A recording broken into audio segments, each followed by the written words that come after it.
இந்த நிகழ்ச்சிக்கு super star Rajinikanth அவர்களும் உலகநாயகன் கமலஹாசன் அவர்களும் வந்திருந்து விழாவை சிறப்பித்தது விழாவிற்கு மகுடம் வைத்தவர் போல.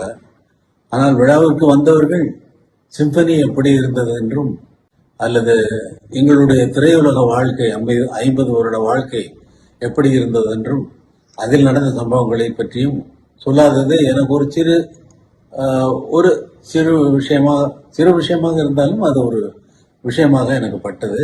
ஆனால் அவர்கள் ரசிகர்களுக்கு மிகவும் சந்தோஷமாக இருந்திருக்கும். பல மேடையிலேயே ரஜினிகாந்த் அவர்களும் திரு கமலஹாசன் அவர்களும் நீங்க அவருக்கு மட்டும் நல்ல பாட்டு போடுறீங்க அப்படின்னு கமலஹாசன் ரஜினிகாந்துக்கு அவருக்கு மட்டும் நல்ல பாட்டு போடுறீங்கன்னு பாரு. ரஜினி சார் என்ன சொல்லுவாரு, அவரும் நீங்க அவருக்குன்னா நல்ல பாட்டு தான் போடுவீங்க சாமி அப்படின்னு சொல்லி அவர் சொல்லுவார். ஆக இதுல இருந்து இது என்ன தெரிகிறது என்றால் 2 பேருக்கும் நல்ல பாட்டு போட்டிருக்கிறேன் என்பதற்கு அவர்கள் இருவருடைய வார்த்தைகளே சாட்சி.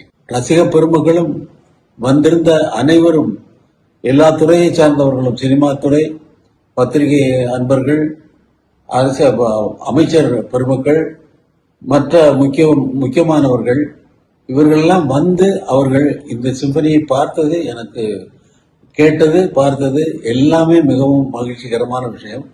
தமிழக மக்களுக்கு மட்டும் அவர்கள் இதை காண முடியாமல் அந்த இடத்தினுடைய அமைப்பு இருந்ததனால் நம் மேடையிலேயே நான் சொல்லிவிட்டேன், இன்னொரு நிகழ்ச்சி கண்டிப்பாக நான் மக்களுக்காக நடத்துவேன் என்பதை மேடையிலேயே நான் சொல்லிவிட்டேன்.